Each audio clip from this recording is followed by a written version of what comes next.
শুধুমাত্র ডিভোর্স লেটারের একটা সাদা কাগজে সাইন করে দিলেই যে সম্পর্ক মুছে ফেলা যায় না, তার একটা বাস্তব সাক্ষী হয়ে রইলেন শাকিব খান এবং অপু বিশ্বাস। বলা যায় এ যেন এক বিরল ইতিহাস তৈরি করলেন এই বহুল আলোচিত তারকা জুটি। শাকিব খান তার সাংসারিক জীবনটাকে নানাভাবে গুছিয়ে নেওয়ার চেষ্টা করলেও তার অপেক্ষায় থাকা অপু বিশ্বাসের মায়া তার পিছু ছাড়েনি। এক কথায় বুবলিকে বুড়ো আঙ্গুল দেখিয়ে শাকিবকে নিজের করে জয় করে নিচ্ছে অপু বিশ্বাস, যা ছিল অপুর জীবনের বড় চ্যালেঞ্জের। যুক্তরাষ্ট্র থেকে দেশে ফিরে ছেলের জন্মদিন পালনের ধারণা এমনটাও রয়েছে যে অপুর সাথে ব্যক্তিগতভাবে দেখা সাক্ষাৎ করেছেন শাকিব খান।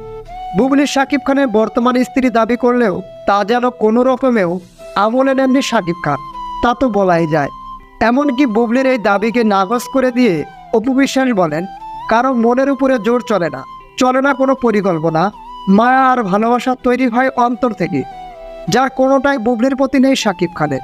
বুবলি ঠিক যতটাই অভিযোগের কাঠগড়ায় তুলে ধরেছেন অপুকে, অপু ঠিক ততটাই শাকিব খানের নিকটবর্তী হচ্ছেন।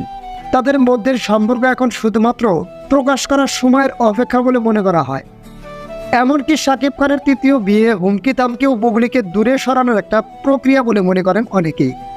কেননা কার্যকর তালাকপ্রাপ্ত স্বামী স্ত্রীরা কি আদৌ এত ঘনিষ্ঠভাবে মিশতে পারে? সেই প্রশ্নটাই নতুন সম্পর্কে যুক্ত হওয়ার আলোচনা এনেছে শাকিব অপুকে। শাকিবকে নিয়ে বুবলির প্রতি একটা সবসময় আক্রোশমূলক মনোভাব থাকে অপু বিশ্বাসের। তিনি শুরু থেকেই অভিযোগ তোলেন যে তার সংসার ভেঙে শাকিব খানকে কেড়ে নিয়েছে বুবলি। যদিও সেই কথা মানতে নারাজ বুবলি, তবে স্বামী ছিনতাইয়ের অপবাদ যেন মিশেই রয়েছে বুবলির জীবনে, যে কারণে শাকিব অপুর এই সখ্যতার বিষয়টি অনেকেই বুবলির জন্য একটা উপযুক্ত শিক্ষা বলে মনে করছে।